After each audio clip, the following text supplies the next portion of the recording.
ఇప్పుడున్న సమాజంలో ఒక జర్నలిస్ట్ నిజాన్ని బయటపెట్టగలడా? 100% పెట్టగలరు.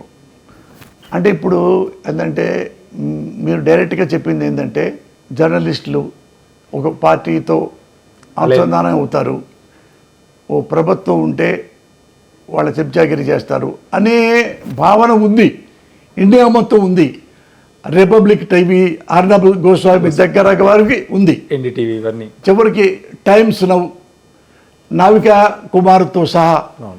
అంటే వీళ్ళు ఓ ప్రభుత్వం ఉంటే ఆ ప్రభుత్వాన్ని చెంచాగిరి చేస్తూ డైరెక్ట్గా అయినా ఇండైరెక్ట్గా అయినా వాళ్ళకే ఫేవర్గా ఉంటారు అనే భావన ప్రజల్లో ఉంది. అలాగే తెలుగు మీడియా కూడా జాడ్యం ఉంది. అది వాళ్ళు సిన్సియర్గా చేస్తున్నారో వాళ్ళ అవసరం కోసం చేస్తున్నారో మాత్రం నేను చెప్పలేను. మీ అందరూ తెలుసు, అంటే జర్నలిస్టుకు బాగా తెలుసు, అంటే నాకంటే ఎక్కువ మీకు.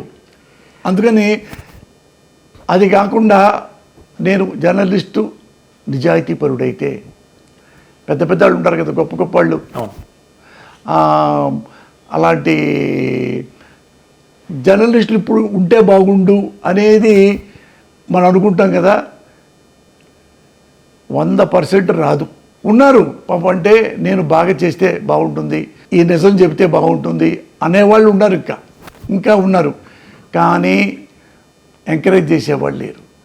నువ్వు సిన్సియర్గా ఉంటే, నువ్వు ఇతను అవినీతి అని చెప్తుంటే, అతను మంచోడు ఇతను మంచోడు కాదు అని చెబుతుంటే ఆ జర్నలిస్టునే హిట్ లిస్ట్లో వేస్తారు.